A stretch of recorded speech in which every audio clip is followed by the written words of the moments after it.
ઓમ નમઃ શિવાય. ધર્મલોકમાં આપનું સ્વાગત છે. હું છું કૃષ્ણા. દર્શક મિત્રો, કહેવાય છે કે ઈશ્વરની આપણે જેટલા નજીક જઈએ તેટલા જ આપણા મનમાં ઉદ્ભવતા પ્રશ્નોનું નિરાકરણ આવે છે. અને એટલે જ ભક્તો ભોળેનાથના ધામમાં જતા હોય છે. કોઈ બિલ્વપત્રથી ભોળેનાથની પૂજા આરાધના કરે છે, તો કોઈ રુદ્રાક્ષની માળાથી મંત્ર જાપ કરે છે. દરેક ભક્તો પોતાની ભક્તિ ભોળાનાથને દર્શાવે છે.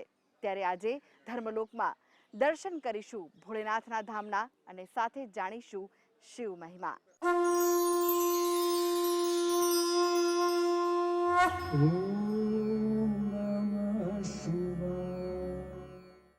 ભરૂચ જિલ્લાના હાંસોટ તાલુકાના વમલ ગામ જે પ્રાચીન તીર્થધામ તરીકે પ્રખ્યાત છે અને અહીંયા બિરાજે છે વમલેશ્વર મહાદેવ. એવું કહેવાય છે કે નર્મદાજીના વમણમાંથી સ્વયંભૂ શિવલિંગ પ્રગટ થયું હતું અને વમલ મહાદેવ પહેલા કહેવાતા હતા. સમય જતા તેઓ કહેવાયા વમલેશ્વર મહાદેવ. તો ચાલો દર્શન કરીએ વમલેશ્વર મહાદેવના. ઓમ નમઃ શિવાય. ઓમ નમઃ શિવાય. ઓમ નમઃ શિવાય. ઓમ નમઃ શિવાય.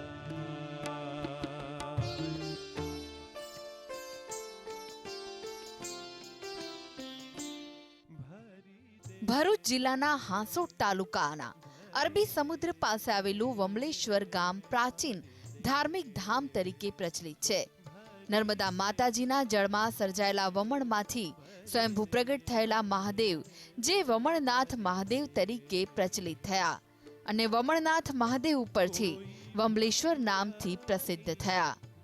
આ સ્થાન પાસે અરબી સમુદ્રમાં માં નર્મદા માતા વિલીન થતા હોવાથી વમલેશ્વર ગામ રેવા સંગમ તીર્થ સ્થાન તરીકે પ્રસિદ્ધ છે. લાખોની સંખ્યામાં માં નર્મદાના પરિક્રમાવાસીઓની એક તરફની પરિક્રમા અહીં પૂર્ણ થાય છે અને રેવા સંગમ તીર્થ સ્થાનેથી બોટમાં બેસીને નર્મદાના ઉત્તર કિનારે જાય છે. નર્મદા પરિક્રમા શરૂ કરે છે ત્યારે નર્મદા પુરાણ અને શિવ પુરાણમાં વમલેશ્વર તીર્થનો ઉલ્લેખ કરાયો છે. ઓમ નમઃ શિવાય. મહાદેવ હર. આપણે જે વમરનાથ મહાદેવ એ નર્મદાના જળમાંથી જે નર્મદામાંના જળમાંથી વમળ જે પડે પાણીમાં એમાંથી પ્રકટ થયેલા મહાદેવ એટલે વમરનાથ મહાદેવ કહેવાય. અને જ્યારે વમળમાંથી પ્રકટ થયા એ ત્યાં અમે આપણા હિન્દુ લોકો ભગવાનની સેવા પૂજા અહીંયા કરતા હતા. એ ટાઈમના જે રાજા હતા, જે ઔરંગઝેબ મુગલોના ટાઈમ પર, તો રાજાએ શિવલિંગની અંદર ભાલો મારી દીધો. એમાંથી લોહીની પિચકારી નીકળેલી. ત્યારે રાજાએ જોયું કે આ તો સાક્ષાત મહાદેવ છે, જીવિત મહાદેવ છે. આમ કહીને ભગવાન પાસે રાજાએ માફી માંગી અને એમણે સોનાનો કંદોડો બાંધેલો હતો કમર ઉપર. એ કંદોડો ભગવાનને પહેરાવી દીધો. ત્યારે એ લોહીની ધારા બંધ થઈ ગઈ અને નર્મદા જળ ત્યારથી ચાલુ થઈ ગયું. અને અહીંયા જે અમરકંટકથી જે નર્મદા નદી નીકળે ત્યાં માનું ઉદ્ગમ સ્થાન છે. અને એમપીમાં પડે છે નીમાવર, ત્યાં માનું નાભી સ્થાન. અને અહીંયા વમલેશ્વરમાં માનું ચરણ, એટલે કે અમરકંટકથી લઈને વમલેશ્વર સુધીની આપણી દક્ષિણ તટની પરિક્રમા અહીંયા પૂરી થઈ જાય. અને ત્યાર પછી દક્ષિણથી ઉત્તર તટ જવા માટે નાવડીનો ઉપયોગ કરે છે. નાવડીમાં બેસીને સામે કિનારે. હાંસોટથી 17 કિલોમીટર દૂર અરબી સમુદ્ર અને નર્મદા માતાજીના સંગમ સ્થાન નજીક વમલેશ્વર ગામ આવેલું છે. વમલેશ્વર ગામ પ્રાચીન ધાર્મિક દંતકથા સાથે જોડાયેલું છે. આ ગામને દેવાધિદેવ મહાદેવની અસીમ કૃપા પ્રાપ્ત છે. વમલેશ્વર તીર્થધામનો પૌરાણિક મહિમા અપરંપાર છે. આ ગામમાં વમણનાથ મહાદેવ, સોમેશ્વર મહાદેવ, રત્નેશ્વર મહાદેવ જેવા અનેક પ્રાચીન શિવ મંદિરો આવેલા છે. આ મંદિરોમાં સૌથી પ્રાચીન છે વમણનાથ મહાદેવનું આ મંદિર. આ વમણનાથ મહાદેવ મંદિરની પ્રાચીન દંતકથામાં નર્મદા માતાજીના જળમાં સર્જાયેલા વમણમાંથી સ્વયંભૂ મહાદેવ પ્રગટ થયા હતા. વમણનાથ મંદિર સાથે જોડાયેલી કથા અનુસાર મધ્યપ્રદેશના અમરકંટકમાં રેવાના ઉદ્ગમ સ્થાન છે, તો નિમાવત ખાતે નાભી સ્થાન તરીકે પ્રચલિત છે. જ્યારે મારેવાનું ચરણ સ્થાન એટલે કે હાંસોટ તાલુકાનું વમલેશ્વર ગામ. અહીં વિશ્વની એકમાત્ર નદીની થતી પરિક્રમાનું આ પ્રથમ ચરણ પૂર્ણ થાય છે. પરિક્રમાવાસીઓ હોળી વાતે નર્મદાના ઉત્તર કિનારે પહોંચે છે. બીજી દંતકથા અનુસાર મોગલ સામ્રાજ્ય દરમિયાન મોગલ રાજા દ્વારા વમણનાથ મંદિર પર હુમલો કરાયો હતો અને ભગવાન શિવના સ્વયંભૂ પ્રગટેલા શિવલિંગ ઉપર જેઓ ભાલોનો ઘા કરતા જ શિવલિંગમાંથી લોહીની પિચકારી ઉડી હતી, જે જોઈને મોગલ રાજા ભયભીત થઈ ગયો.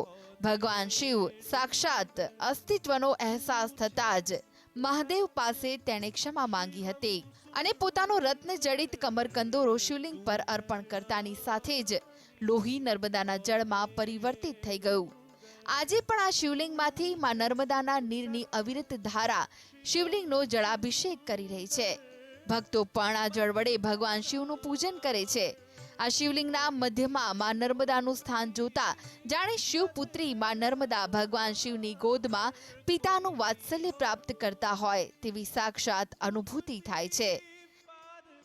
આ વમલેશ્વર ગામ એક પ્રાચીન ધાર્મિક સ્થળ છે અને અહીંયા ટોટલ કુલ 5 શિવલિંગ આવેલા છે. એમાં અમારા વમણનાથ મુખ્ય છે અને વમણનાથ મહાદેવના નામ ઉપરથી વમલેશ્વર ગામનું નામ પડ્યું છે. જેમ નર્મદા નદી અમરકંટકથી પ્રાગટ્ય થઈને એમનો પ્રાદુર્ભાવ થાય છે અને માં અહીંયા દેવા અરબ સાગરને અહીંયા વમલેશ્વરના સામે કિનારે સંગમ સ્થાને માં સમુદ્રને મળે છે અને અહીં પરિક્રમાવાસીઓ હજારો પરિક્રમાવાસી વર્ષ દરમિયાન અન્ય પ્રવાસીઓ પણ આવે છે અને આ તીર્થના ક્ષેત્રના દર્શન કરીને એ ધન્યતા અનુભવે છે. મંદિરની અંદર ટોટલી 12 જ્યોતિર્લિંગ પ્રસ્થાપિત કરવામાં આવ્યા છે જીર્ણોદ્ધારના સમયે અને એમાં સોમનાથ મહાદેવ, ત્રંબકેશ્વર મહાદેવ, રામેશ્વર મહાદેવ, આમ ગુપ્તે એવા ટોટલી 12 જ્યોતિર્લિંગ અહીં પ્રસ્થાપિત થયેલા છે અને અહીંયા આવતા પરિક્રમાવાસીઓની ગામ લોકો સમૂહમાં એમને ભોજન આપે છે. આશ્રય સ્થાન, નિવાસ સ્થાન માટે પણ અહીં વ્યવસ્થા કરવામાં આવેલી છે અને જરૂર પડે તો એ લોકો રાતવાસો પણ અહીં એમને કરવામાં આવે છે અને બોટથી સામે કિનારે જાય છે.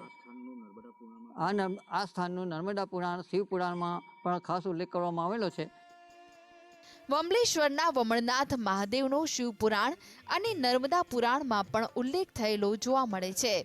સમય જતા ગ્રામજનોએ વમણનાથ મહાદેવ મંદિરનો જીર્ણોદ્ધાર કરી તેમાં કેદારનાથ, સોમનાથ, બદ્રીનાથ, કાશી વિશ્વનાથ સહિત 12 જ્યોતિર્લિંગ પ્રસ્થાપિત કરવામાં આવ્યા છે. આ મંદિરની બાજુમાં જ માં નર્મદાનું પ્રાચીન મંદિર આવેલું છે, ત્યારે દૂર દૂરથી ભક્તો અહીં દર્શન માટે ઉમટી પડે છે. ખાસ કરીને પવિત્ર શ્રાવણ માસમાં ભક્તોનું ઘોડાપુર ઉમટે છે અને પૂજા અર્ચના કરી ભક્તો પોતાની મનોકામના પૂર્ણ કરે છે. અરબી સમુદ્રમાં વિલીન થતી માં નર્મદાની સાથે જ અહીંયા વમલેશ્વર મહાદેવના દર્શન કરીને ભક્તોનો જીવનનો બેડો પાર થાય છે. મહાદેવના ધામમાં દૂર દૂરથી પણ ભક્તો આવે છે અને મહાદેવના ચરણોમાં નતમસ્તક થાય છે. અંકલેશ્વરથી પિન્ટુ મોદી સાથે ધર્મલોક ડેસ્ક GSTV. તો દર્શક મિત્રો, આ સાથે જ આગળ જાણીએ ઇન્ટરનેશનલ શિવકથાકાર લંકેશ બાપુ પાસેથી શિવજીનો મહિમા. તે પહેલા હાલ સમય છે એક નાનકડા વિરામનો. લઈએ વિરામ. ઓમ